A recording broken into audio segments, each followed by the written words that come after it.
সাদা স্রাব স্বাভাবিক নাকি এটি কোনো রোগের লক্ষণ?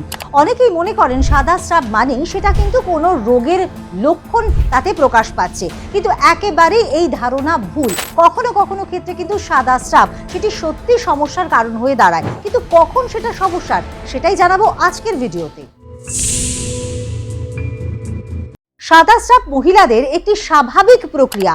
সাধারণত ভ্যাজাইনা এবং প্রজনন অঙ্গ পরিষ্কার এবং স্বাস্থ্যকর থাকার লক্ষণ হচ্ছে গিয়ে সাদা স্রাব। কিন্তু কখনো কখনো সাদা স্রাব বাড়তে পারে। কখন বাড়ে না, যখন হরমোনের পরিবর্তন হচ্ছে সেই সময় বাড়তে পারে, ওভুলেশনের সময় বাড়তে পারে, গর্ভবতী অবস্থায় বাড়তে পারে এবং মাসিক ঋতুচক্রের সময়ও কিন্তু এই সাদা স্রাব খানিকটা হলেও বাড়ে। কিন্তু কখন সমস্যা? যখন লক্ষ্য করা যাচ্ছে যে সাদা স্রাব একেবারে পরিষ্কার এবং সাদা এবং তাতে সামান্য গন্ধযুক্ত রয়েছে, তাহলে সেটা কিন্তু স্বাস্থ্যকর, তাতে কোনো সমস্যার কারণ নেই। কিন্তু যখনই আপনি লক্ষ্য করতে পারছেন সাদা স্রাব একটু কনসিস্টেন্সি তার মধ্যে লক্ষ্য করা যাচ্ছে এবং একটু পিচ্ছিল ধরনের রয়েছে এবং তাতে সামান্য আষ্টে গন্ধ রয়েছে, তাহলে সেখানে কিন্তু ইনফেকশন হতে পারে, এমনটাই মনে করা হয়। যদি সাদা স্রাবের রং সবুজ বা হলদেটে হয় এবং সেখানে বেশ দুর্গন্ধ রয়েছে, ভ্যাজাইনাতে চুলকুনি এবং জ্বালাভাবও রয়েছে, তখন কিন্তু সেটা সংক্রমণের ইঙ্গিতবাহী হয়ে থাকে। সেই সময় বিশেষভাবে সতর্কতার প্রয়োজনীয়তা কিন্তু রয়েছে।